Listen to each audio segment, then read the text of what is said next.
Welcome to Day 3 of the FAI Sailplane Grand Prix being held in Horsham, Australia. Today was a day of refinement for all of our pilots, with briefing providing an opportunity to learn from each other with respect to areas of safety within gaggles. The weather had done some of the hard work too, and Day 3 provided our pilots with a fantastic opportunity to take to the sky on a high-speed task across the Wimmera skies. We caught up with Peter and David to find out their plans. It should just be a straightforward day, good race day. We're expecting considerably higher heights than we've had before. And in the last few days the gaggles have been really important in terms of staying with the gaggles, and I think that will be less of the case today. Today the forecast is for blue skies, which we seem to have, and thermals going to 6,000–7,000 feet, so it gives us a bit more clearance from the ground. So I'm looking forward to it.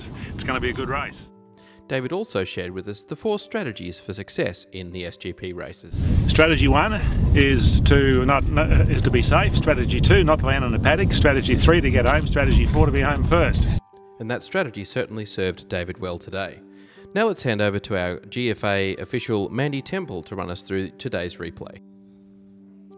So they're all behind the start line, getting ready to start, and the gates open and they're moving off. They're a little bit higher today. They've got a minimum height of 4,000 feet to start, so they'll be a bit further away from the ground. They'll be happy with that. And even the Americans staying with the pack today, it's good to see that Bill's doing that. We talked about it before he took off, and it's good to see he's doing that.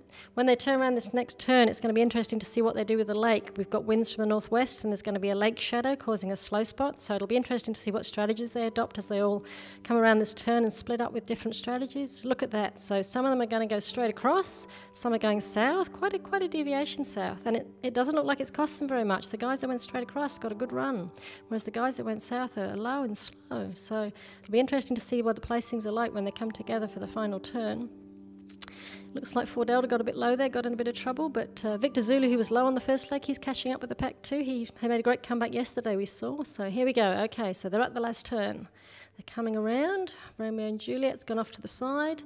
Back again. So there's a fairly big gaggle, 5 or 6 of them coming down the last leg together. It's going to be a very tight finish. It's going to be very exciting on the finish line. They've left David Wilson behind. He seems to be having a slow run home. He's looking at the scenery, but the peloton's going really fast to the finish line. It's going to be really exciting when they get to the line together. There's going to be a whole bunch of them within just a few seconds of each other. Okay, here we go. 1, 2, 3, 4, 5, 6, 7, all at once. How is that for a Grand Prix finish? What a great race.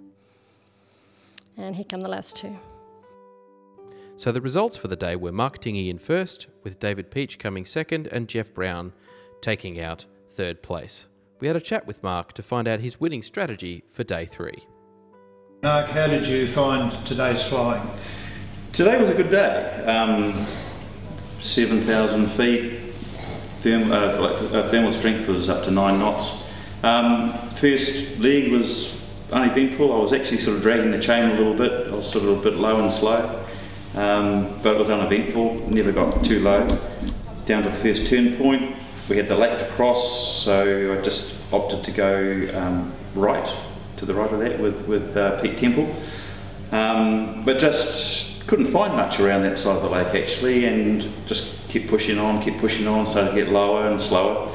Got down to about 2,500 AGL and just climbed into 8-9 knot to 7,000 feet, which put me back in the race down the second leg. So managed to catch up with the leading pack, and it was good racing actually from the second turn point back to home.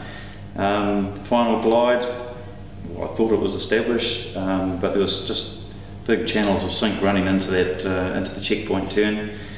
Got low, scratched around for a thermal where basically everybody sort of pounced on me at that point. They all sort of joined up, and I just elected to give it a chance my arm. And as soon as I had final glide established, I left, and everyone else sort of followed. But it was a little bit early. Another couple of turns would have been far more comfortable. So it was a little bit scratchy coming on final glide. It was a little bit slow, and that's basically when Brian Drew and Jeff Brown both passed me within probably a K or 2 Ks from the finish line. But unfortunately they both incurred penalties, and so sort of by default I'm sitting here with the winner's medal. But I'll take the win. Unfortunately, for those guys, they should really be first and second, but I'll take the win for that. But it's a very enjoyable day. Love this Grand Prix format is just fantastic. It's close racing.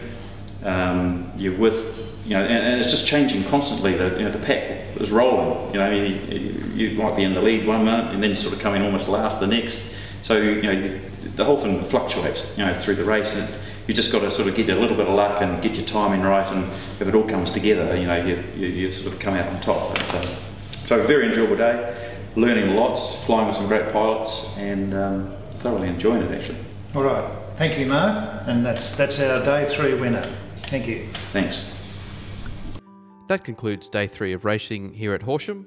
Thank you once again to all of our sponsors that make this event possible, and we certainly look forward to you coming back tomorrow for another day of fantastic racing in the FAI Sailplane Grand Prix.